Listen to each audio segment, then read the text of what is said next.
अस्सलाम वालेकुम रहमतुल्लाह। अलकरीम किचन में आप सबको खुशामदीद। एक बार फिर एक नई रेसिपी के साथ, एक नई वीडियो के साथ आपकी खिदमत में हाजिर हूँ।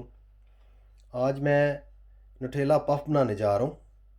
नहायत मज़ेदार बनते हैं, क्रिस्पी से, खाने का बहुत मज़ा आता है। नटेला पफ बनाने में जिन चीज़ों का इस्तेमाल होता है वो मैं आपके साथ शेयर करता हूँ।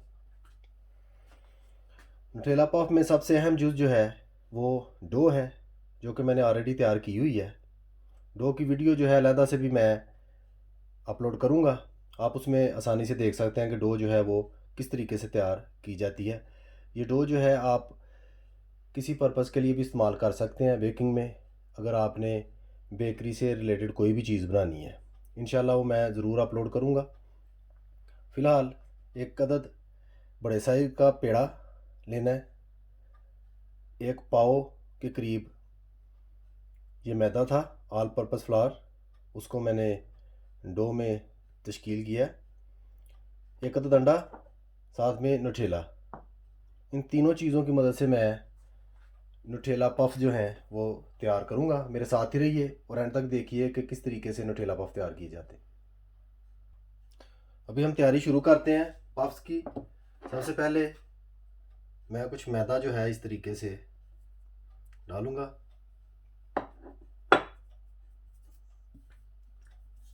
और डो का जो पेड़ा मैंने किया हुआ है वो इस तरीके से मैं इस पर रख दूँगा।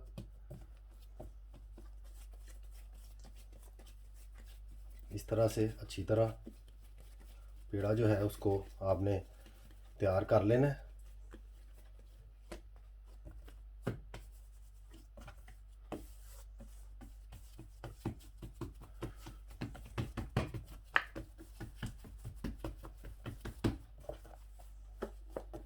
हाथों के साथ इस तरह उसको चौड़ा कर सकते हैं आप, इसमें कोई प्रॉब्लम नहीं है। मज़ीद बेलने की मदद से इस तरीके से आप चौड़ा कर लें, जिस हद तक आप कर सकते हैं।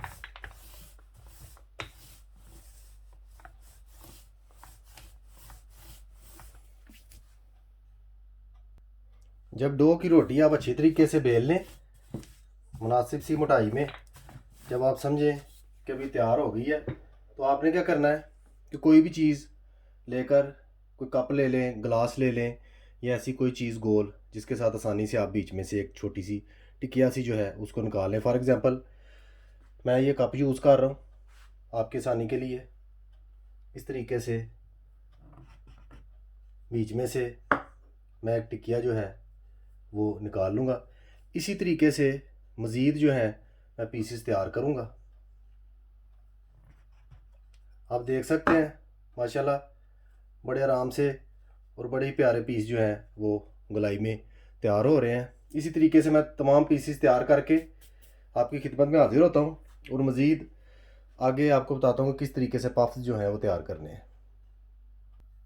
माशाल्लाह आप देख सकते हैं डो को छोटे छोटे गोल गोल पीसेस में मैंने यानी टिक्कियों में तकसीम कर लिया है। इस तरीके से आपने भी ऐसे ही कर लेना है, ना ज़्यादा मोटी रखनी है ना ज़्यादा पतली।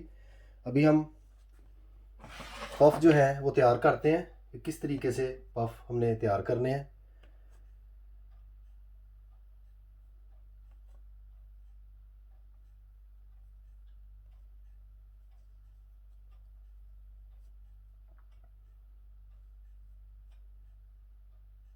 बहुत ज़बरदस्त, नहायत ही आसान और सादा सी रेसिपी है, आप घर पर ज़रूर ट्राई कीजिएगा। अभी नटेला जो है वो मैं बीच में पहले ऐड करूँगा,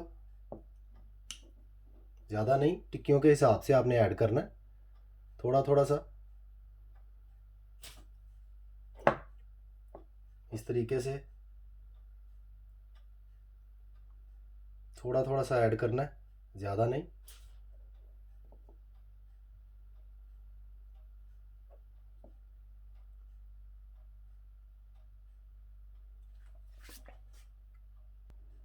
नटेला मैंने ऐड कर लिया है। अभी हमने क्या करना है, बड़े ही आराम से इस तरीके से तमाम पीसेस जो हैं उनको समोसे की शेप में कन्वर्ट कर लेना है, ज़्यादा नहीं दबाना,